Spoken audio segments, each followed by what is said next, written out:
मंगलमय मंगल करण वीतराग विज्ञान नमो ताहि जाते भय अरहंतादि महा करि मंगल करि हो महा ग्रंथ करण को काज जाते मिले समाज सब पावे निज पद राज।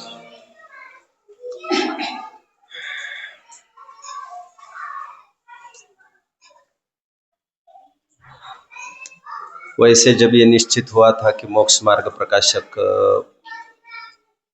अथवा भाई ने जब मुझे ये कहा था कि न्यू कमर्स को अट्रैक्ट करने लायक कुछ विषय लेना है, न्यू कमर्स मतलब ऑफ कोर्स यंग जनरेशन को आकर्षित करने के लिए कुछ विषय लेना है,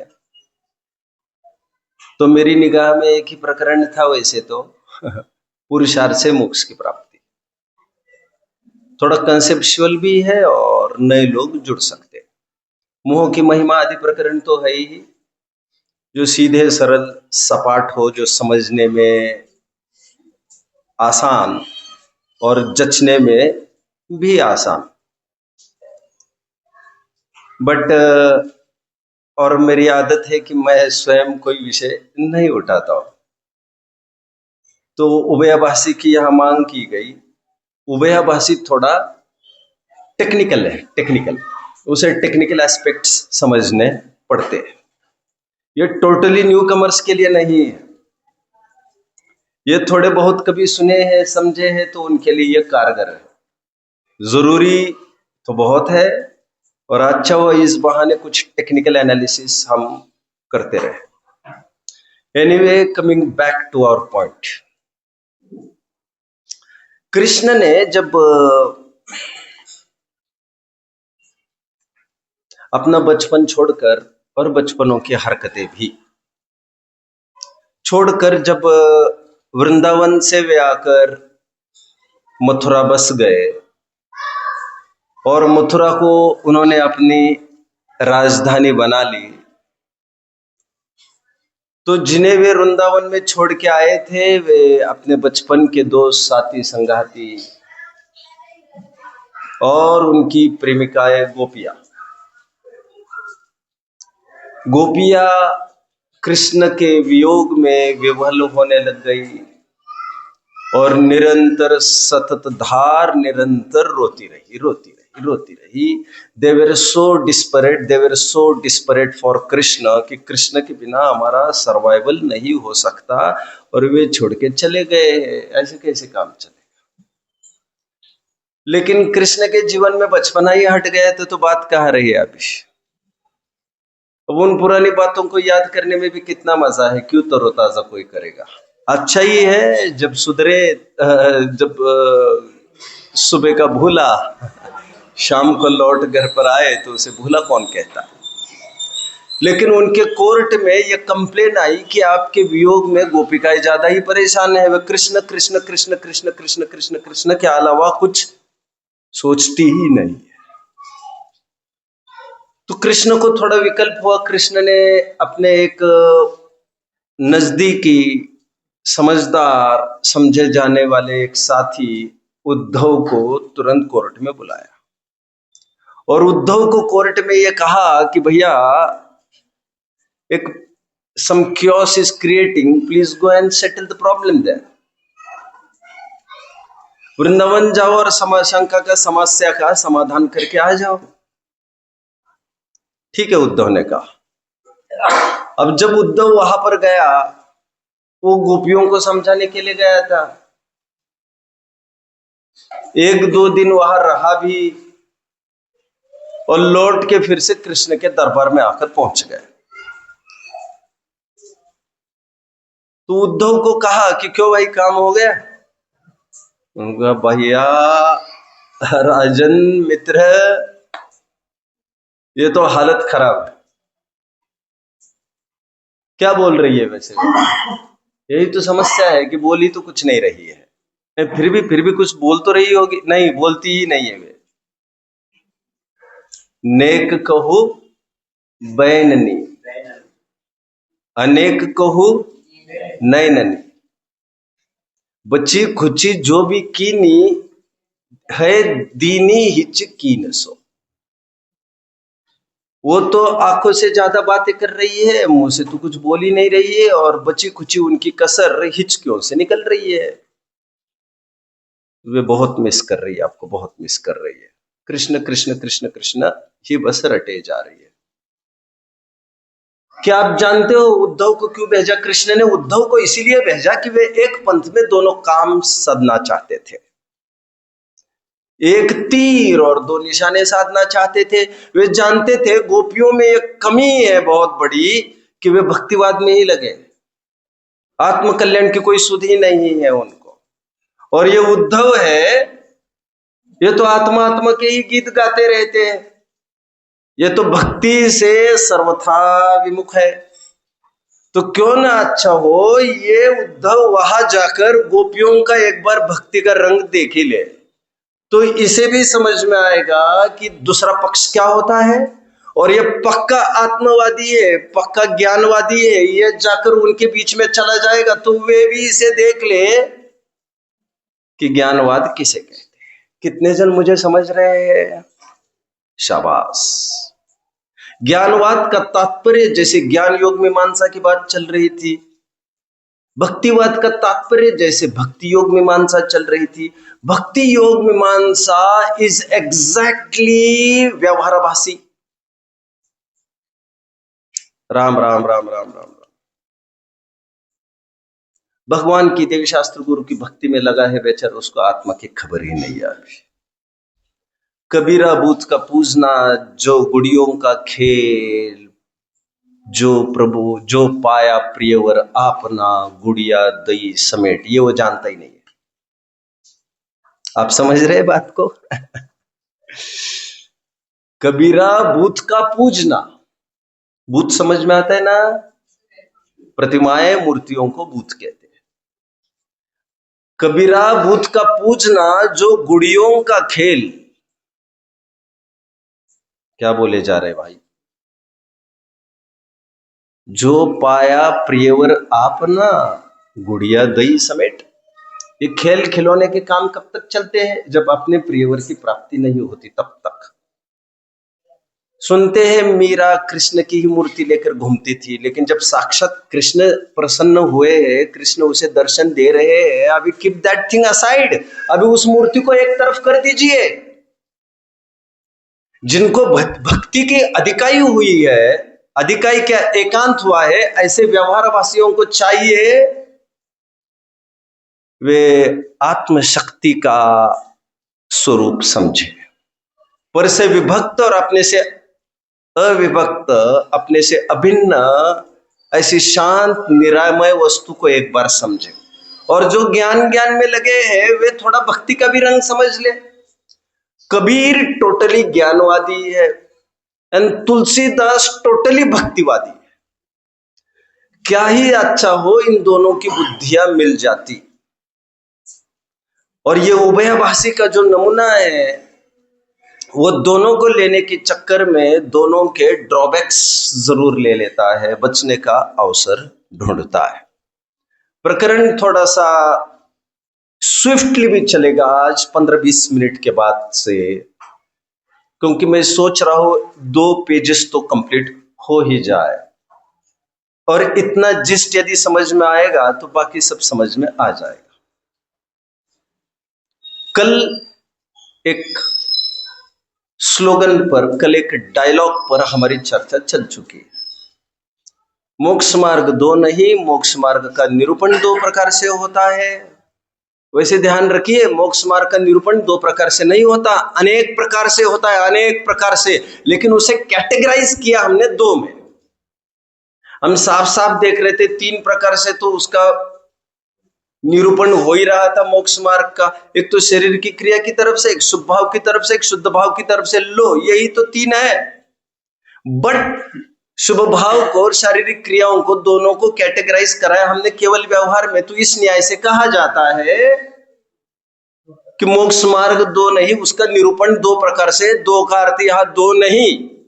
मोक्ष मार्ग के प्रकरण में, वस्तु स्वरूप के प्रकरण में तो दो ही होती है चीजें, एक संयोग और एक स्वयं वस्तु। शायद आप सब समझ रहे हैं मेरी बात को, समझ रहे हैं? हाँ या ना? बहुत अच्छा, बहुत अच्छा, बहुत अच्छा। कल एक होमवर्क भी मैंने आपको दिया था, पहले मैं उसकी पहल कर किए देता हूं। वो होमवर्क क्या था? वो लाइन को बिना पढ़ के मुझे बोल के दिखाएगा तो अर्थ की तरफ बढ़ेंगे। 348 पेज का रहस्यपूर्ण चिट्ठी की कुछ बात मैंने कही थी, कोई बिना देखे बोलेगा प्लीज?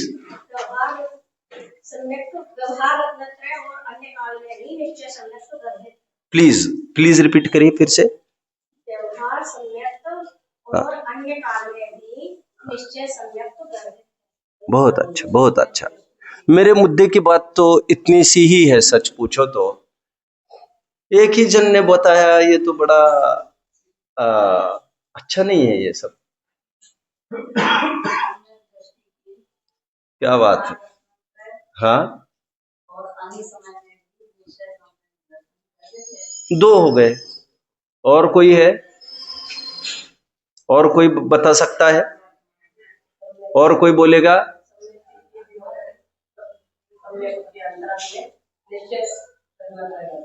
हाँ, फिर से, फिर से।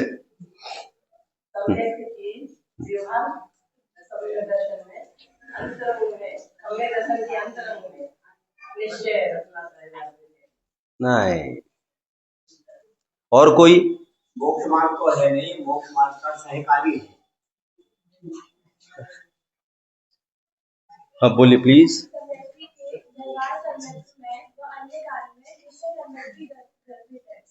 ठीक है, बढ़िया। अभी अभी तैयार किया? ठीक है, बढ़िया। देखिए क्या कह रहे हैं। वैसे आपको पता होना चाहिए, रहस्यपूर्ण चिट्ठी क्वाइट बिफोर लिखी गई है। रिसर्च करने वालों का यहां तक कहना है कि 17वें साल की अपनी उम्र में टोडरमल जी ने रहस्यपूर्ण चिट्ठी लिखी थी, और ये तो 47वीं उम्र में चल रहा है उनका। तो बहुत बड़ा फासला है। बट आप देख पाएंगे कि साम्यता प्रकरण की वही है, वही प्रकरण चल रहे हैं। रहस्यपूर्ण चिट्ठी में टोडरमल जी ये कह रहे हैं कराची वालों को, मुल्तान नगर वालों को, ये कह रहे हैं, हे खानचंद जी, श्रीपाल जी, आदि आदि आदि, आप लोगों ने जो व्यवहार सम्यक्त्व और निश्चय सम्यक्त्व का निरूपण किया वो तो सही है, ठीक है, सत्य है, परंतु इतना जानना कि सम्यक्त्व के व्यवहार सम्यक्त्व में तथा अन्य काल में निश्चय सम्यक्त्व गर्भित रहता है, सदैव गमन रूप रहता है। ऐसी वो लाइन। अब पढ़ के नहीं आए भैया? पढ़ के आ गए, शाबाश, पढ़ के आ गए। ठीक है, ठीक है, बढ़िया बढ़िया। तो इसका अर्थ क्या है? थोड़ा मैं उसमें समय लगाओ। अर्थ क्या विचार किया है?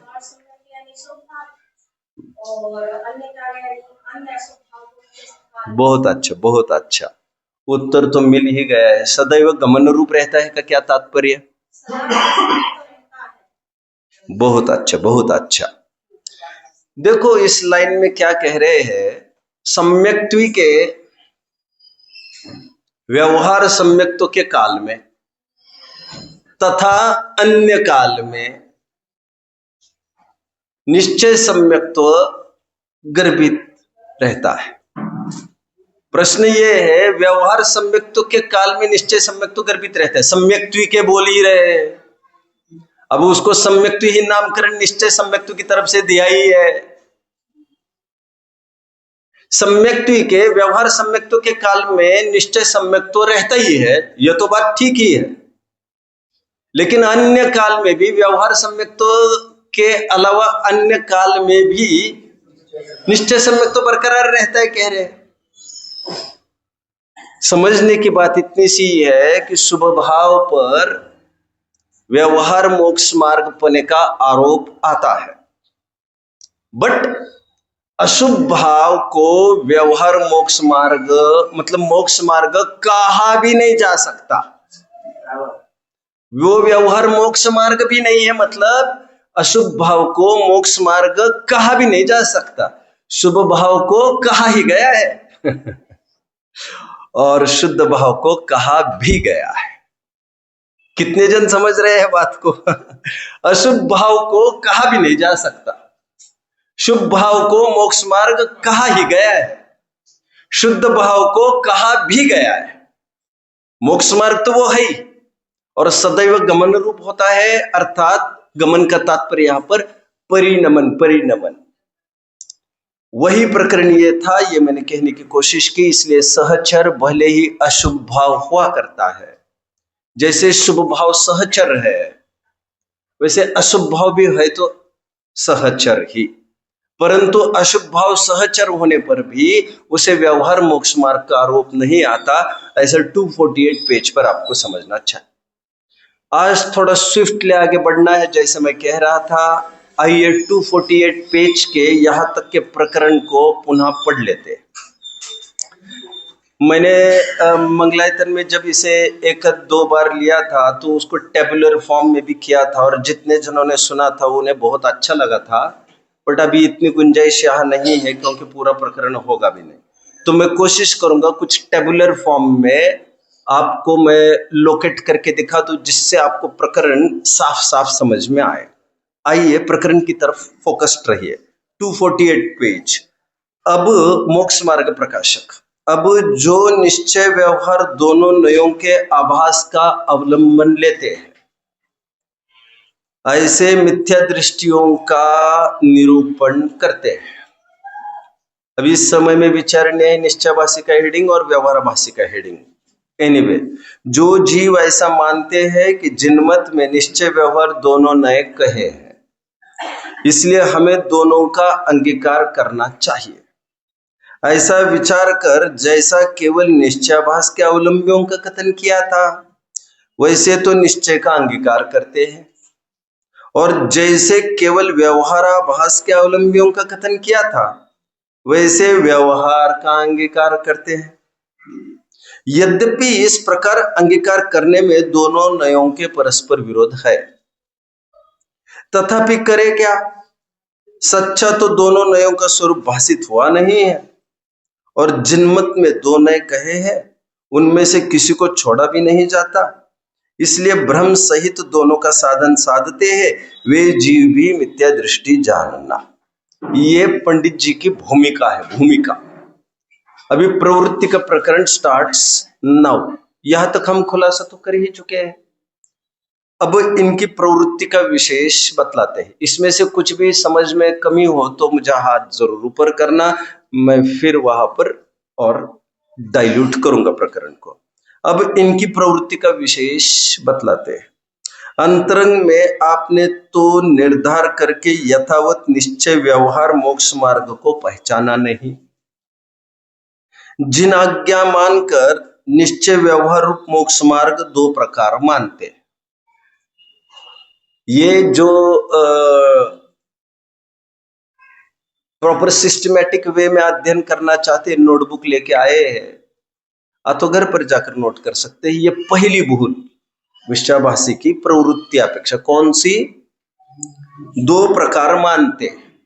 ये पहला पॉइंट है अपना, दो प्रकार मानते हैं। उसका समाधान मतलब उसकी कमियां और उसका समाधान, ऐसा प्रॉपर लेखन हो सकता है जैसे कक्षाओं में होता है। दो प्रकार मानते हैं, सो मोक्ष मार्ग दो नहीं है। मोक्ष मार्ग का निरूपण दो प्रकार है। जहां सच्चे मोक्ष मार्ग को मोक्ष मार्ग निरूपित किया जाए सो निश्चय मोक्ष मार्ग है, और जहां जो मोक्ष मार्ग तो है नहीं परंतु मोक्ष मार्ग का निमित्त है, वह सहचारी, उसे उपचार से मोक्ष मार्ग कहा जाए सो व्यवहार मोक्ष मार्ग है। क्योंकि यहां तक खुलासा हो चुका अपना, राइट? आगे बढ़ रहा हूं मैं, वैसे पॉइंट पहला ही चल रहा है। दो प्रकार मानता है, ये पहली भूल। उसका समाधान कर रहे भैया, कथन अपेक्षा दो प्रकार का है यह समाधान। क्योंकि निश्चय व्यवहार का सर्वत्र ऐसा ही लक्षण है। सच्चा निरूपण सो निश्चय और उपचार निरूपण सो व्यवहार। इसलिए निरूपण अपेक्षा दो प्रकार मोक्ष मार्ग जानना। एक निश्चय मोक्ष मार्ग है एक व्यवहार मोक्ष मार्ग है, इस प्रकार दो मोक्ष मार्ग मानना मिथ्या है। देखिए, मैं आगे तो बढ़ ही रहा हूं, आपको थोड़ा सा एक्सरसाइज ये करना चाहिए। जैसे मोक्ष मार्ग यहां पर दिया है ना पंडित जी ने, वैसे आपको इसको फॉर्मूला बनाकर इस मोक्ष मार्ग के स्थान पर कभी सम्यक दर्शन डालना चाहिए, कभी सम्यक ज्ञान डालना चाहिए, कभी सम्यक चरित्र डालना चाहिए। तो इससे तीन चीजें आपको फलित होगी। समझ रहे हैं मेरी बात को? जैसे क्या होगा, कोई बताएगा मुझे? कोई बताएगा? शाबाश, मजा आ गया। हाँ,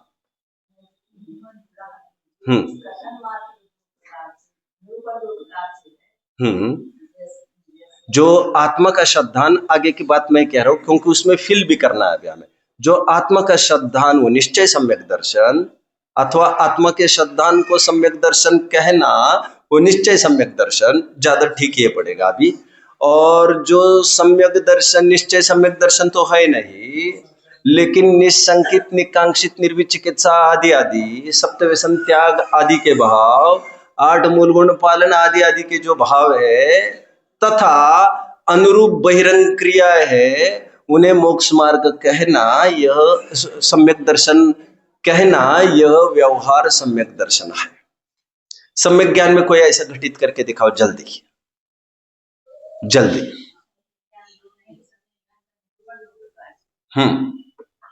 बोलिए, आगे बोलिए। आत्मा का सही ज्ञान, निश्चय सम्यक ज्ञान, और चार से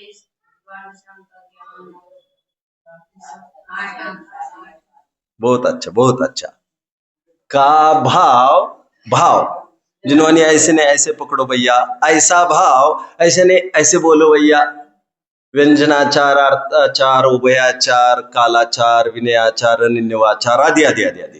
तो ऐसा जो शुभ भाव तथा उसके अनुरूप क्रियाएं, उन्हें सम्यक ज्ञान कहना, यह व्यवहार सम्यक ज्ञान। ऐसे सम्यक चरित्र में बनेगा। जरा बताए कोई थर्ड फेस, दूसरा कोई, प्लीज प्लीज। यहां से कोई बोल रहे? बोलिए प्लीज। कोई यहां से बोलना चाह रहा था, आवाज आई थी? हाँ बोलिए। दो प्रकार का नहीं है। सम्यक चरित्र का निरूपण दो प्रकार से किया गया है। जो वास्तविक आत्मा में रमणता है वो निश्चय सम्यक चरित्र है, और उसके साथ जो बहिरंग की जो व्रतादि का पालन हो रहा है वो व्यवहार चरित्र। और जो निश्चय सम्यक चरित्र के साथ रहता है, उसका जो पालन किया जाता है वो व्यवहार चरित्र कहा जाता है। अब थोड़ा शुभ भाव और शारीरिक क्रिया ऐसा अलग अलग करते तो और मजा आ जाता। तो और चारित्र में वैसे हम मुनिराजों को मुख्य रखते हैं, तो 13 प्रकार के चारित्र संबंधी भाव ऐसे बोलते आप। ईर्य समिति आदि पालन करने का भाव और अनुरूप क्रियाएं, उनको सम्यक चारित्र कहना, ये व्यवहार सम्यक चारित्र। 28 मूल गुण कह सकते हैं, 28 मूल गुण कह सकते हैं। वास्तव में चारित्र के 13 भेद कहे, मैं वहां से बात कर रहा हूं। 28 मूल गुण भी चलेगा, चलेगा। चलिए, एक्चुअली जब 5 महाव्रत बोले जाते हैं उसमें 23 शील व्रत इंक्लूड हो जाते हैं। आप मेरी बात समझे? 12 व्रत श्रावक के कहे हैं, 5 मूल व्रत होते हैं, क्योंकि पाप 5 ही होते हैं, तो मूल व्रत 5 ही होते हैं हमेशा। लेकिन 5 अनुव्रत के साथ साथ उसको सुरक्षा कवच प्रदान कराने वाले 7 और व्रतों को उनको शील व्रत कहा। उसी प्रकार मुनियों के भी होते तो 5 ही व्रत है, क्योंकि पाप 5 होते हैं और पाप से सकल निवृत्ति हो गई है उनकी।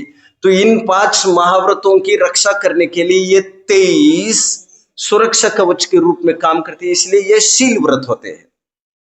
ये तो सामान्य और विशेष का फर्क है, इसलिए वे इसमें गर्भित हो जाते हैं। लेकिन 13 प्रकार के चारित्र में 3 गुप्ती भी बताई है जो 28 में नहीं है, इसीलिए मैं 13 की बात कर रहा था। लौट के आओ। इस प्रकार आपको तीनों जगह, तीनों चीजें यहां पर मोक्ष मार्ग में लगाते आना चाहिए। और टोडरमल जी अभी 348 पर जो चर्चा कर रहे थे वे केवल सम्यक्त्व की चर्चा कर रहे थे। ऐसे सम्यक ज्ञान की और ऐसे सम्यक चारित्र की भी अलग सी चर्चा संभव है। चलिए, पहली भूल उसकी क्या भूल है? 2 प्रकार का है ऐसा कहता है। उसका समाधान क्या भैया? निरूपण अपेक्षा 2 प्रकार के है, निरूपण 2 प्रकार का है नहीं वे 2 प्रकार के। एक बात ये हुई। अभी थोड़ी दूसरे पॉइंट की तरफ हमें बढ़ना ही है, बट बीच में 10 मिनट आपको रोके रखूंगा। वो इसीलिए यहां पर ये कहा जा रहा है, लाइन कही जा रही है सच्चा। चलो मैं दूसरे पॉइंट में उसे कवर कर सकता हूं, लेकिन चलो दूसरे पॉइंट की ओर अब हम बढ़ लेते हैं। दूसरी भूल क्या करता है? इन दोनों को बराबरी से उपाधि मानता है। अभी वहां पर 2 प्रकार का है ऐसा कह रहा था, हालांकि मान भी रहा था। दूसरी भूल उसकी देखिए, तथा निश्चय व्यवहार दोनों को उपादेय मानता है। भूल 2, ऐसे पॉइंटिंग करेंगे आपको तो पूरा प्रकरण आपको क्रिस्टल क्लियर हो जाएगा। तथा निश्चय व्यवहार दोनों को उपादेय मानता है, वह भी भ्रम है, क्योंकि निश्चय व्यवहार का स्वरूप तो परस्पर विरोध सहित है। कारण कि समय सार में ऐसा कहा है, व्यवहारो भूदत्तो देसी दूण शुद्धनो। ठीक है, अर्थ तो स्वयं दे ही रहे हैं, पढ़ भी लेते हैं। व्यवहार अभूतार्थ है, सत्य स्वरूप का निरूपण नहीं करता है, किसी अपेक्षा उपचार से अन्यथा निरूपण करता है। तथा शुद्ध ने जो निश्चय है वो भूतार्थ है, जैसा वस्तु का स्वरूप है वैसा निरूपण करता है। ठीक है, समाधान क्या किया पंडित जी ने? दूसरी प्रॉब्लम क्या थी उसकी? दोनों को उपादेय मानता है, बराबरी से उपादेय मानता है, मतलब ही उपादेय मानता है। उसका समाधान क्या कहकर किया? दोनों में है ही परस्पर विरोध, तो दोनों को ग्रहण करने का भी मतलब कैसे रहेगा? हो गया समाधान उनका। बट मैं आपको कुछ विशेष बात बताऊंगा जो 10 मिनट में रोके रखने की बात कर रहा था। समय सार की 11वीं गाथा कितने जन आज पढ़कर आए हैं? नहीं पढ़कर आए। आज का होमवर्क आपको समय सार की 11वीं गाथा ही नहीं पढ़नी है, केवल अमृतचंद्र स्वामी जी की टीका तो पढ़नी ही है, और मार्केबल और फैंटास्टिक आपको जयसेन आचार्य देव की आज टीका पढ़नी है। जो अमृतचंद्र स्वामी कुछ बोले ही नहीं थे, ऐसी बात जयसेन आचार्य बोल गए। क्या बोल रहे हैं देखिए जरा। गाथा क्या कह रही है? व्यवहारो भूदत्तो। मैं और एक बात बीच में कहना जरूरी समझता हूं।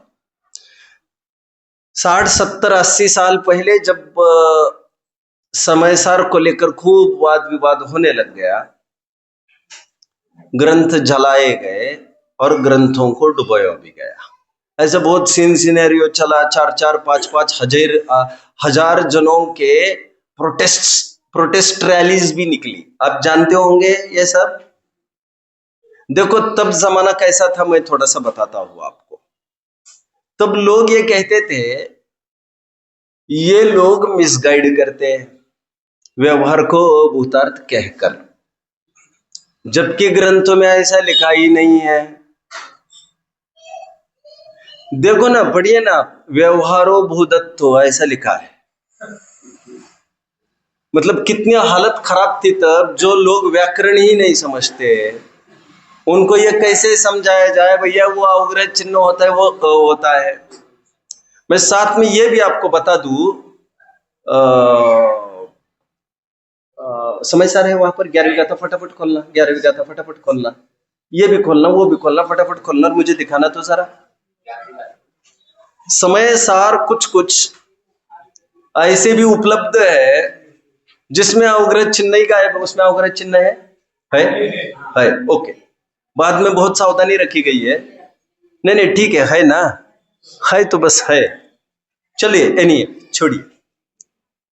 और कई समय सार में आपको मिलेगा, if I am not wrong, अनुशीलन वगैरह देख लीजिए। प्रिंटिंग मिस्टेक मतलब तो क्या है, सही कहूं क्या?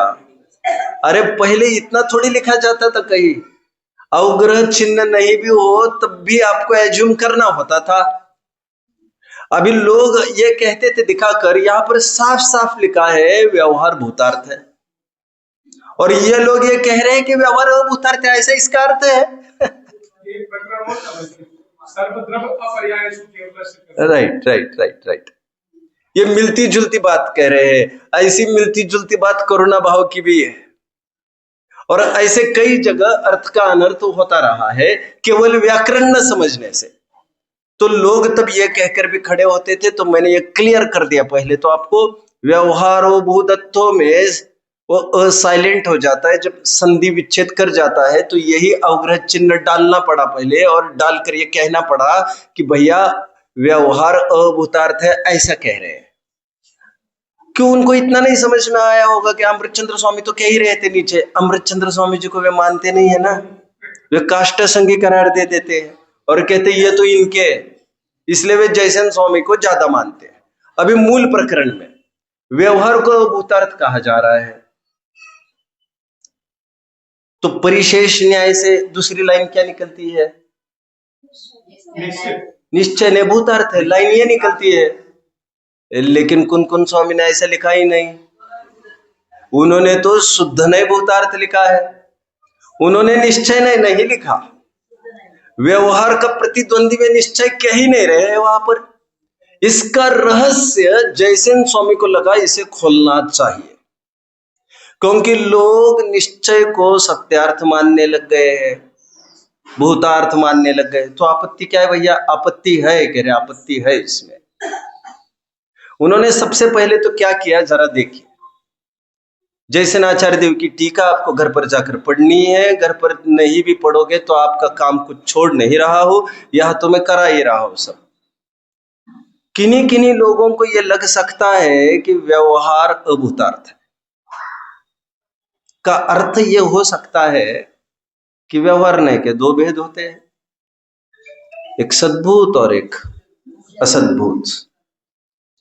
तो जो असद्भूत है दैट साउंड्स टू बी अभूतार्थ, तो जो व्यवहार को भूतार्थ कहा जा रहा है वो असद्भूत व्यवहार को कहा जा रहा है।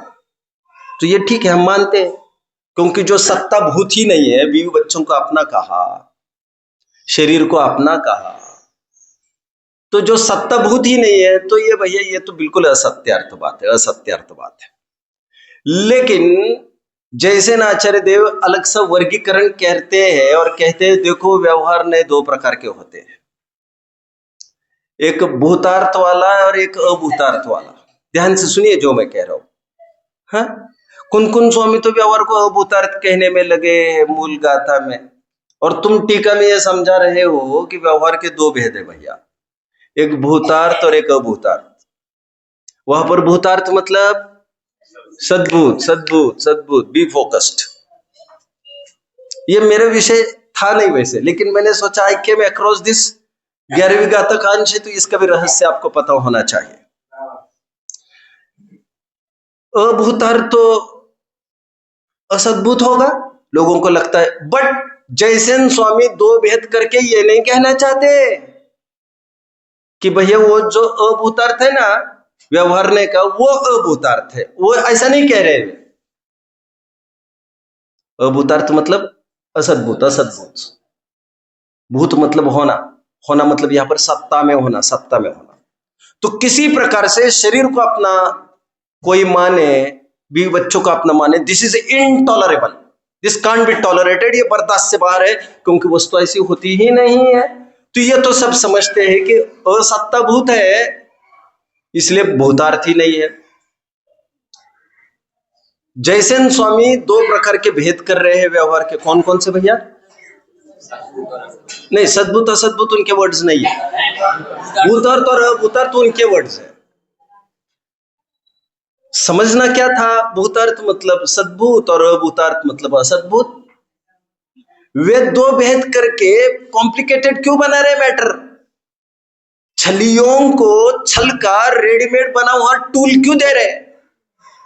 लक्ष्मण को टंगी हुई तलवार मिल गई थी, कुछ हिंग लगे ना फिटकरी, रंग चोखा ही चोखा, मतलब तप कर करके वो मरा जा रहा है, मरा ही जा रहा था 12 साल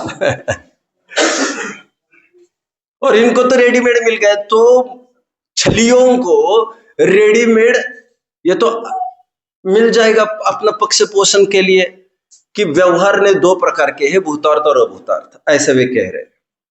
बट ध्यान रहे, वे निश्चय नहीं के भी दो भेद कर रहे हैं, भूतार्थ और अभूतार्थ।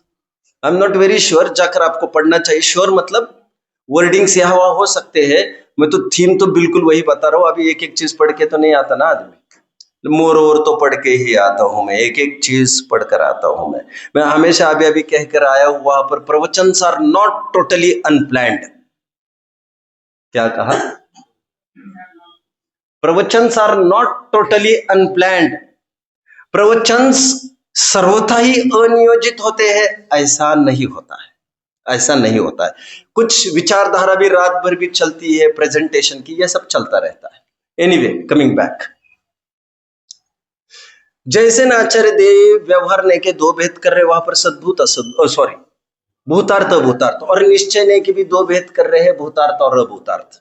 वे कहकर ये कहना चाहते जैसे आचार्य देव, जिसे दुनिया अभूतार्थ कहती है, वो तो कुन स्वामी में की नजर में तो अभूतार्थ है ही, लेकिन जो भेद आज तक भूतार्थ के रूप में करते आए बाकी के आचार्य परंपरा, मुनि परंपरा, विद्वान परंपरा, वो भी कुन की निगाह में वे भी सब अभूतार्थ ही है। मतलब ऊपर लिखो अभूतार्थ और उसके दो सेक्शंस बनाओ, भूतार्थ और अभूतार्थ। समझ में आया?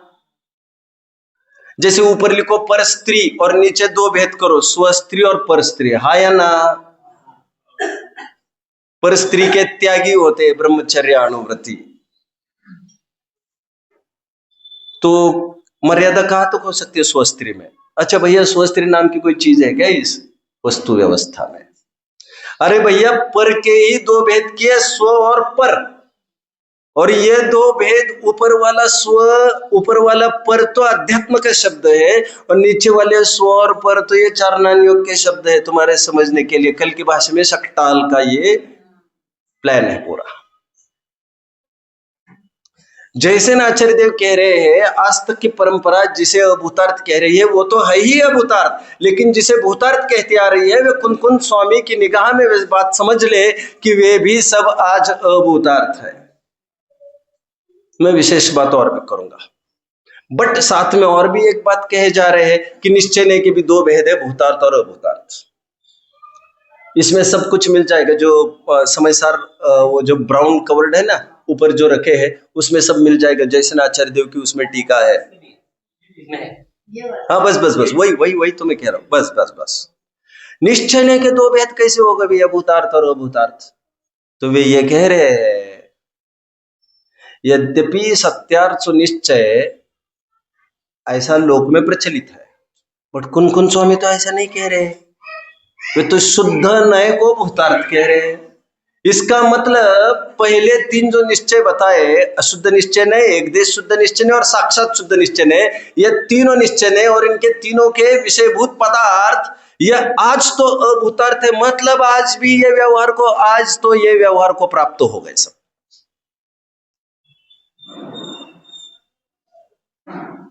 आप समझ रहे हैं मेरी बात को?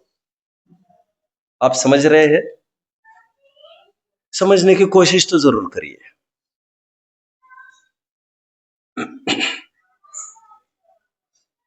जो जो निषेध को प्राप्त होता है वो सब व्यवहार, वो सब व्यवहार। इस न्याय से साक्षात शुद्ध निश्चय ने भी एक पॉइंट पर व्यवहार नए के अंतर्गत टर्म होगा, और इसलिए इन तीनों को भूतार्थ कहा जा रहा है। किनको? अशुद्ध निश्चय ने को, एक देश शुद्ध निश्चय ने को और साक्षात शुद्ध निश्चय ने को। भूतार्थ केवल परम शुद्ध निश्चय ने और उसका विषयभूत पदार्थ ही है। पांडे राजमल जी ने जब नयों का वर्गीकरण करने लग गए तो उन्होंने निश्चय नहीं कि कोई भेद ही नहीं बताए, सिंहासन एक और राजा भी एक, इस सिंहासन पर दूसरों का काम नहीं। तो उनके मायने में निश्चय नहीं के कोई भेद नहीं होते, परम शुद्ध निश्चय नहीं निश्चय नहीं होता है। ये जब व्यवहार में तुम घसीटते जाओ, यहाँ पर तुम गर्दी मत करो भैया, यहाँ पर भीड़ मत करो, उनका कहना है। तो और एक बात इसमें ऐड कर दूं मैं, ध्यान से सुनना। जैसे असद्भुत व्यवहार ने असत्यार्थ है, ऐसे सद्भुत व्यवहार में असत्यार्थ नहीं है।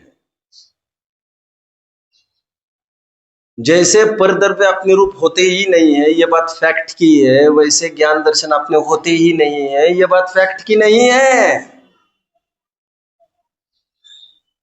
तो परद्रव्य को अपना कहना भी व्यवहार है और अपने भी ज्ञान दर्शन कहना भी व्यवहार है, अलग अलग बात है।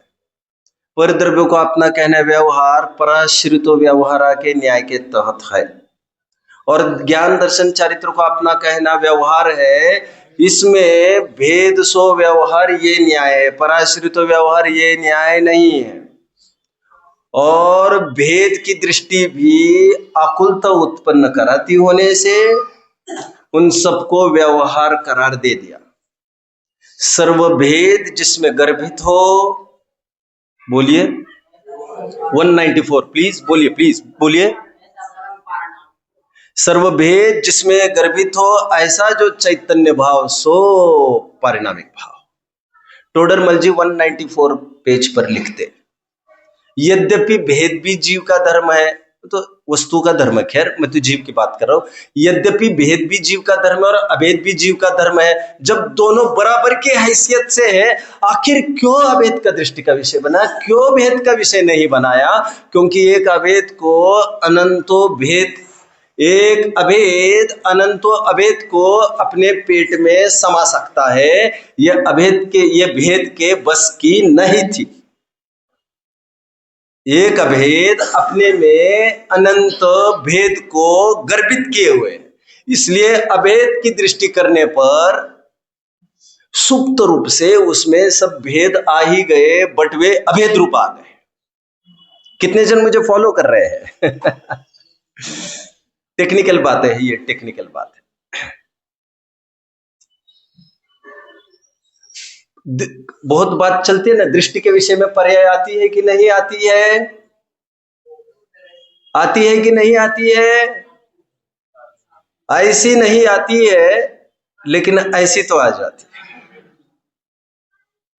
जो देख सकते हो उनको समझाया, जो सुनना चाहते हुए सुनिए। आप कोई ये पूछे कि पर्याय दृष्टि के विषय में शामिल है या नहीं?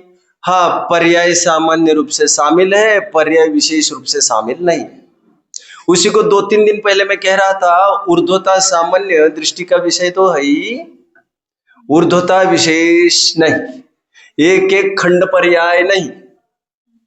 क्योंकि जैसे अनित्य काल का अंश है, उसी प्रकार नित्यता भी काल का ही तो अंश है, और काल मतलब पर्याय है। अभी मैं इतनी मेहनत नहीं कर सकता बोर्ड पर आपको दिखा दूं, क्योंकि कुछ लोग तो 10 दिन के लिए आए हैं, उनको बेचारों को ये नहीं लगना चाहिए कि धर्म बड़ा कठिन है। और जो 30-30 साल से आ रहे हैं, उनको ये भी नहीं लगना चाहिए धर्म तो बड़ा सरल है। उसमें तो क्या है, आत्मानुभूति में क्या है, क्या है, क्या है, क्या है? पसीने छूट रहे तुम्हें और हमें पूछ रहे तुम। अभी कुछ छूट नहीं रहा है तुमसे, तो छूटने को और आत्मानुभूति का क्या है? ज्ञानम प्रत्याख्यानम। चलिए आइए, मैंने अभी 2 प्रकरण बीच में खोल दिए, वो फिर से क्लोज करता हूं और आगे बढ़ता हूं। वे 2 प्रकरण कौन कौन से थे? पहले तो मैंने जयसेन आचार्य देव के रहस्य को खोला, वे भूतार्थ अभूतार्थ किसे कहते हैं। साथ में ये कहा कि निश्चय नय का प्रयोग न करके शुद्ध नय का प्रयोग किया है कुंद आचार्य देव ने।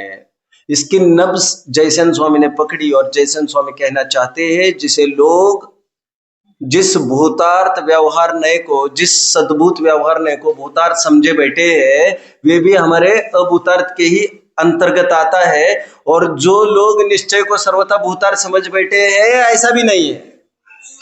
समझ में आया? दोनों तरफ से वे भूल किए जा रहे हैं, क्योंकि निश्चय नय के भी ऊपरी 3 भेद, पहले 3 भेद ये अभूतार्थ है, और ये भूतार्थ व्यवहार 2 नहीं, ये भी अभूतार्थ है। इस प्रकार समझने का है। समझ रहे हैं बात को? उसी बात को रिपीट तो कर रहा हूं मैं, आप समझ रहे बात को? ये नहीं चलेगा भैया, ये नहीं चलेगा। जैसे ना आचार्य देव ने इतना समझाया कि जिसे लोग भूतार्थ समझते हैं, जिन व्यवहार न्यायों को, वे तो भूतार्थी है। साथ में उन लोगों को भी समझा दिया निश्चय न्याय भूतार्थ होता है, उनको भी समझा दिया ऐसा नहीं है। परम शुद्ध निश्चय न्यायी जो स्वयं को एक अनादि निधन अखंड का परिचय कराता है, अनादि निधन और ज्ञान दर्शन, उसको कहा हमने हमारी मजबूरी थी, मजबूरी का फायदा मत उठाओ, उंगली को मत पकड़ो तुम हमारे, तुम सीधे चंद्रमा की तरफ बढ़ो। अब उसको ज्ञायक भी कहेंगे तब भी बात क्या बनेगी कि फिर ज्ञान की ही मुख से तो बात की जा रही है और मुख से बात करना हमारी मजबूरी है। ये जयसेन स्वामी ने दोनों जनों को फटकारा कि तुम कुंद स्वामी के यथार्थ आशय को समझ नहीं पा रहे, कह रहे। एक बात। दूसरी बात मैंने ये भी कहना चाहिए कि जैसे असद्भुत व्यवहार ने असत्यार्थ है, वैसे सद्भुत व्यवहार ने असत्यार्थ नहीं था। बट ऐसा होने पर भी उसकी अनुभूति निराकुलता दे नहीं सकती, अनुभूति का वो विषय हो नहीं सकता। भेद है तो डाइवर्जेंस होगा, क्योंकि अनंत गुण भी तुम्हें पता नहीं है, असंख्यात प्रदेश तो तुम्हें पता ही नहीं है, जैसा कहा है वैसे सुनते जा रहे हो तुम। हमें यदि अनंत प्रदेश पढ़ाए जाते तो हम अनंत ही कहते, क्यों जी, कहते या नहीं कहते? और इससे सम्यक दर्शन में बहुत फर्क भी नहीं पड़ता। लेकिन अनंत गुणों को हम नहीं समझ सकते, तो उससे बहुत बड़ी दिक्कत इसीलिए नहीं थी क्योंकि कुछ एक गुणों से हमने अनुमान कर लिया था और प्रयोजनभूत गुण बता चुके थे। लेकिन अनंत गुणों की ना अनुभूति संभव है, ना बखान संभव है, ना सुनना श्रवण संभव है उनका। इसीलिए भी इन कारणों से भी भेद की दृष्टि हटानी थी और इसीलिए सात्विक गाथा में बता चुके थे, नवीनानम न चरितम न दंसनम जार्णवो शुद्धो। आगे बढ़ते हैं, 2 पॉइंट्स हमारे कंप्लीट हो गए। दूसरा पॉइंट में क्या समस्या थी उसकी, वो दोनों को उपादेय मानता था। टोडरमल जी ने क्या समाधान किया था? दोनों को उपादेय कैसे मानते हो भैया? दोनों में है ही परस्पर विरोध, दोनों समान जाति के होते तब तो हम मानते। क्यों जी, संवर उपादेय या निर्जरा उपादेय है? दोनों इसलिए उपादेय है क्योंकि दोनों सजातीय है। कि मोक्ष उपादेय है क्या? अरे संवर निर्जरा ही तो एक देश मोक्ष है और मोक्ष ही तो संवर का पूर्ण प्रकटीकरण है। वे कोई अलग अलग जाति के थोड़ी है, वो तो उनका विकसित प्रोग्रेस ट्रूप है उनका अपना। उसी प्रकार व्यवहार और निश्चय ऐसे नहीं है, एक ही जाति के नहीं है, दोनों की जाति ही तद्दन जुदी है। ये दूसरे पॉइंट में समझाया गया। किसी को डाउट यहां तक? मैं तीसरे पॉइंट की ओर बढ़ लेता हूं जो और चुस्त है। देखो क्या कहता है। इस प्रकार इन दोनों का स्वरूप तो विरुद्धता सहित है। तीसरा पॉइंट देखिए, तथा। तथा मतलब एक नया पॉइंट की वे बात करना चाह रहे। तथा तू ऐसा मानता है कि सिद्ध समान शुद्ध आत्मा का अनुभवन सो निश्चय और व्रतशील संयम आदि रूप प्रवृत्ति सो व्यवहार। सो तेरा ऐसा मानना ठीक नहीं है, क्योंकि किसी द्रव्य भाव का नाम निश्चय और किसी का नाम व्यवहार ऐसा नहीं है, ऐसा नहीं है। पकड़ रहे हैं बात को? चलिए बी फोकस्ड यहां पर। निश्चय और व्यवहार क्या है? निश्चय और व्यवहार क्या है? कथन पद्धति। कथन पद्धति अथवा क्या है? कथन की पद्धति अथवा देखने की पद्धति है। यथार्थ रूप से तो देखने की पद्धतियां है, सम्यक ज्ञान के अंश है। यह ज्ञान है, ज्ञान ये दिखाता। तो परमार्थ से तो ज्ञान की बात है। ज्ञातृ अभिप्राय है नया। सम्यक ज्ञान के 2 अंश है ना, निश्चय और व्यवहार, हा या ना? प्रमाण नैर अधिगम ऐसा सूत्र है या नहीं? प्रमाण ज्ञान है या नहीं? प्रमाण का अंश भी ज्ञान ही होगा या नहीं? तो नए ज्ञानात्मक होते, ज्ञानात्मक ये कह रहा हूं मैं, वो जानने पर निर्भर होते हैं। इस समय में मैंने कहा कि ये पूरी प्रॉपर्टी मेरी है, तो मैंने जान लिया उसकी यथार्थता, तो वो हो गया नए। बोलने की बात तो बताई जाती है, लेकिन मूल तो जानने की बात है ऐसी। तो नए ज्ञानात्मक होते हैं, साथ साथ आपको समझना चाहिए कि ज्ञान वचनात्मक भी होते हैं। इसलिए कहा जाता है कि वक्तुर अभिप्राय है नया। दो परिभाषाएं नई की पढ़ाई गई है हमें, कौन कौन सी? ज्ञातृ अभिप्राय नया है और वक्तृ अभिप्राय नया। नए ज्ञानात्मक होते हैं और नए वचनात्मक भी होते हैं, या तो वचनात्मक होते हैं या तो ज्ञानात्मक होते हैं, और तीसरी कोई गति ज्ञान नयों की हुआ नहीं करती। तो ये तो नयों की बात हुई। अब वो मानता क्या है? देखिए, शुद्ध आत्मा का अनुभवन सुनिश्चय, ऐसा वो मानता है। तो देखो, सुनो सुनो सुनो, शुद्ध आत्मा का अनुभवन वो निश्चय नहीं है, तो वो क्या है? अनुभवन तो अनुभवन ही है। शुद्ध आत्मा का अनुभवन निश्चय नहीं है। शुद्ध आत्मा के अनुभवन को कहना वो नय है। शुद्ध आत्मा के अनुभवन को जानना वो नय है। लेकिन क्या कहना? सत्यार्थ मोक्ष मार्ग ऐसा कहना वो निश्चय है। आप समझ रहे हैं? और सच्चा मोक्ष मार्ग तो नहीं है, ऐसा तो फिलहाल तो नहीं कह सकता मैं। आप समझ रहे हैं? मुझे उदाहरण बदलना पड़ेगा। आइए अब टेक्निकली थोड़ा सा दिमाग पर थोड़ा बल देकर, और इस टाइम में दिमाग पर बल देना एक बहुत बड़ी चुनौती है, ये मैं समझता हूं। ये निश्चय है कि व्यवहार है? अभी यहां तो हो गई है बात, उसकी बात को उड़ा दिया ये कहकर कि वस्तु कहाँ निश्चय और व्यवहार होती है। वस्तु तो वस्तु ही होती है। इवन देन हम बोली भाषा में तो बोलते ही है, और बोली भाषा में बोलने में तो कोई आपत्ति नहीं थी, ये तो मान बैठा है वैसा, इसलिए इसे समझाया जा रहा है। लेकिन मेरा यह प्रश्न है, बोली भाषा में क्यों ना हो, इसे निश्चय कहेंगे कि व्यवहार? वस्तु तो है जी। अभी ध्यान से सुनिए जो मैं कह रहा हूं, ध्यान से सुनिए। ऐसा है, ये जो शरीर है ना, अच्छा व्यवहारने का विषय है कि निश्चयने का विषय है? ये बताओ। ये एग्जैक्टली प्रश्न पूछ रहा हूं।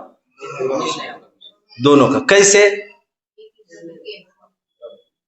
यदि मैं इसको उद्गल कहूं, ये निश्चय का विषय है, और मैं ये कहूं कि ये शरीर आपका है, ये जीव है, तो ये व्यवहार नहीं का विषय। ध्यान रखना, इसे जब जीव कहा गया तो विषय जीव है, हमारा विषय जीव है। शरीर को तो साथ लेके बात चल रही है। शरीर विषय नहीं है वहां पर, विषय तो आत्मा ही है वहां पर। आध्यात्मिक नहीं कहते उसे जो आत्मा को विषय बनाता है। ना निश्चय ना व्यवहार कोई भी पर द्रव्य को विषय नहीं बनाता, पर द्रव्य की तरफ से आत्मा को विषय बनाता है। बात यह है, कोई आत्मा को देख रहा है कि संयुक्त आत्मा को देख रहा है? समझ रहे हैं मेरी बात को? होपफुली समझदार लोग समझ रहे हैं। मैंने क्या कहा अभी? असद्भुत व्यवहारने का विषय क्या है? उपचरित असद्भुत व्यवहारने का विषय क्या है? हाँ, प्लीज प्लीज घबराओ मत, घबराओ मत, घबराओ मत। डर तो मुझे भी लग रहा है, आपको प्रतीत हो रहा है? नहीं। चलिए बोलो। मैं किसी को भी पूछ लूं, रिस्क तो रहता ही उसमें। आप तो कुछ भी बोल सकते हो, मुझे रिस्क बराबरी का है अपना। रिस्क ज्यादा मेरा है अभी फिलहाल तो। प्लीज बोलिए। मेरा प्रश्न, उपचरित असद्भुत व्यवहारने का विषय क्या है? नहीं पढ़े हैं 8 भैया? 8 नहीं पढ़े हैं? नहीं पढ़े हैं, कम ऑन। चलो अब बताएंगे, उपचरित असद्भुत व्यवहारने का विषय क्या है?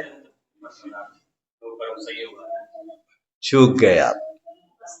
मैं फिर कह रहा हूं आपको, उपचरित असद्भुत व्यवहारने का विषय बीवी बच्चे नहीं है, बीवी बच्चे वाला आत्मा है, आत्मा। ये मत भूलिए, 8 स्थानों पर विषय आपका आत्मा ही है, तभी तो ये आध्यात्मिक नहीं है। आध्यात्मिक नहीं कहते उसे है जो आत्म सेंटर्ड हो, जिसका केंद्र बिंदु आत्मा हो। बीवी बच्चे बच्चे बच्चे कुछ नहीं है यहाँ पर विषय हमारा विषय आत्मा ही है। बस आत्मा किन 8 प्रकार का दिखता है वो हमने तुम्हें दिखाया है। और आगमिक नहीं होते तो वो 6 द्रव्यों को विषय बनाते। अच्छा मुझे ये बताओ कि शरीर की तरफ से कभी आत्मा को देखना व्यवहार नहीं हो सकता है? कभी ऐसा भी हो सकता है क्या कि शरीर को कोई विषय बनाए और वो भी, हालांकि टेक्निकल तो बात सही नहीं होगी वो, क्योंकि निश्चय व्यवहार या आत्मा कोई विषय बनाते अभी मैं बोल चुका, बट शरीर जैसे आत्मा को संयुक्त देखना, शरीर की तरफ से देखना ये व्यवहार नहीं है क्या? ऐसे भी कभी हो सकता है कि शरीर को आत्मा की तरफ से देखना ये भी व्यवहार नहीं का विषय, क्योंकि ये भी संयुक्त कथन है। कितने जन समझ रहे मेरी बात को? संयुक्त कथन सो व्यवहार, जो वस्तु जैसी नहीं है उसको संयोग की तरफ से बोलना व्यवहार, ऐसा आपने बोला। अभी थोड़ी देर के लिए हम keep this thing aside now कि ये आत्मा सेंटर्ड है, ये सभी आत्मा को केंद्र बिंदु बनाते हैं। तो इस न्याय से जैसे इसे व्यवहार जीव कहने में आता है, क्या उसी प्रकार संसारी जीव को, मूर्तिक वस्तु को हम व्यवहार शरीर कह सकते हैं? कितने जन फॉलो कर रहे हैं? नहीं कर रहे? नहीं कह सकते। अच्छा उत्तर दे रहे आप। देखो मैं साफ साफ आपको ये कह रहा हूं, निश्चय ने क्या करता है, जो जैसी वस्तु है वैसा ही निरूपण करना है आपको। व्यवहार ने जो वस्तु जैसी नहीं है, संयोग है, संयोग की तरफ से कथन करता है, राइट? ये व्यवहार।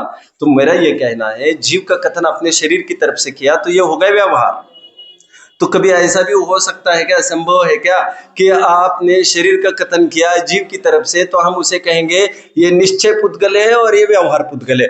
ऐसा भी हो सकता है, मैं ये कह रहा हूं टेक्निकली ऐसा भी होता है, परंतु हमारे आध्यात्मिक नहीं, हमारे ग्रंथ ही आध्यात्मिक है, हमारा फोकस आत्मा है, आत्मा को समझने से ही सुख शांति होती है। हमें केवल नहीं ही तो नहीं पढ़ना है, आत्मा पढ़ना था, इसीलिए यह कहीं विवक्षा कहीं आई नहीं और आएगी तो मतलब की नहीं रहेगी, क्योंकि हम कोई पुद्गल की स्टडी थोड़ी कर रहे हैं यहाँ पर। बट टेक्निकली ऐसा संभव है।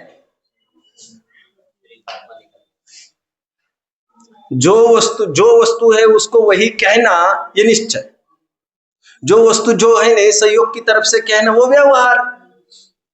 तो जब शरीर को जीव कहा जा सकता है, तब शरीर को भी, जब जीव को भी शरीर कहा जा सकेगा। वे वो पार्डन मूर्तिक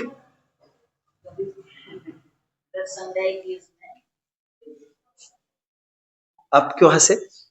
जीव तो फिर जोड़े, क्योंकि आप तो पहले की पुष्टि करने लग गए। क्योंकि जब भी हम मूर्तिक जीव कहेंगे, कहा भी कथनचित मूर्तिक, कहा कथनचित मूर्तिक, ऐसा युगल भी खड़ा किया है अकलंग स्वामी ने, है ऐसे युगल, धर्म का युगल, कथनचित मूर्तिक कथनचित मूर्तिक। तो कहने के लिए युगल बना दिया उन्होंने, क्योंकि उनको सिद्ध करना था कर्मबंध, और कर्मबंध सिद्ध करने के लिए जीव को मूर्तिक सिद्ध करना था, इसलिए उन्होंने जीव को कथनचित मूर्तिक बोला। फिर ये भी कहा कि भाई कथनचित मूर्तिक मतलब संसार अपेक्षा मूर्तिक है भैया, मोक्ष अपेक्षा मूर्तिक है, बहुत फजीता कर लिया उन्होंने। एनीवे मैं अभी ये कह रहा हूं मूर्तिक जीव कहना, ये तो जीव को ही विषय बना रहा है शरीर की तरफ से। मेरा प्रश्न ये है कि वो तो व्यवहार नहीं है ही मूर्तिक जीव कहना, कि लेकिन क्या अमूर्तिक शरीर कहना ये भी व्यवहार नहीं हो सकता? और उसका उत्तर मैं दिए जा रहा हूं टेक्निकली ऐसा संभव है, बट हमारे प्रयोजन की कुछ सिद्धि नहीं होती। एक क्वेश्चन आ रहा है इसके परम भाव प्रकाशक में कि जैसे अशुद्ध निश्चय ने बोला है, एक देश शुद्ध निश्चय ने है, सुना है आपने एक देश शुद्ध निश्चय ने? हाँ या ना बोलो, फटाफट बोलो। क्या उसी प्रकार एक देश अशुद्ध निश्चय ने भी संभव है? ऐसा प्रश्न पूछा। क्या उत्तर है आपका? टेक्निकली संभव है, टेक्निकली, बट प्रयोजन की सिद्धि न होती देखकर ऐसी शैली का प्रयोग नहीं किया जाता। अच्छा संवर निर्जरा उपादेय की है, बताओ। फंसे फंसे फंसे फंसो फंसो जल्दी फंसो, बोलो। और यदि यह धारा चलने लग जाए भैया संवर निर्जरा है, समन निर्जरा है, कोई बोले तो क्या बोल रहा है, क्या बोल रहा है? अरे भैया मोक्ष की तरफ से हम बात कर रहे हैं, लेकिन जनरल टोन में हमें सिखाया गया है संबंध निर्जर को उपादेय कहो, आश्रमबंध को हे कहो, बट संबंध निर्जरा भी है, एक देश उपादेय में एक देश है पना आ गया, बट ऐसी शैली प्रचलित की नहीं जाती क्योंकि प्रयोजन की सिद्धि करनी होती है हमें। ठीक उसी प्रकार मैं ये कह रहा हूं कि संयुक्त वस्तु को जब व्यवहार कह सकते हैं, संयुक्त वस्तु को जब व्यवहार कह सकते हैं तो व्यवहार जीव कह सकते हैं, तो व्यवहार अजीव भी कह सकते हैं टेक्निकली। वहां पर लक्ष्य आपका अजीव होगा और जीव की तरफ से बखान चल रहा होगा, लेकिन ऐसे आवश्यकता पड़ी भी नहीं कभी टेक्निकली ऐसा संभव होने पर भी, क्योंकि जीव तो वैसे अमूर्तिक है, वो क्या पहचान कराएगा मूर्तिक की? मूर्तिक पहचान करा सकता है अमूर्तिक की, इसलिए उसको उपयोगी जानकर, यूजफुल जानकर उसे उसकी तरफ से परिचय कराया भी गया। तीसरा पॉइंट पर हम आकर खड़े हैं जो कल चलेगा। तीसरा पॉइंट है शुद्ध आत्मा के अनुभवन को निश्चय और वृक्षशील संयम व व्यवहार। ऐसा तुम मानते हो तो पंडित जी कह रहे हैं ऐसी बात नहीं है भैया, ये बोल रहे, ये बोलते समय इनके ज्ञान में ठीक बात है, तो इनको जो बोल रहे बोलने दो, लेकिन तुम मेरे साथ अंदर के कमरे में चलो, मैं तुम्हें बताता हूं कि क्या समझना चाहिए। समझ में आया क्या कहा? तो कल पढ़कर आइए आप पूरा प्रकरण, में इसे फोकस करूंगा और भी स्विफ्टली थोड़ा आगे बढ़ते चलेंगे। ओम।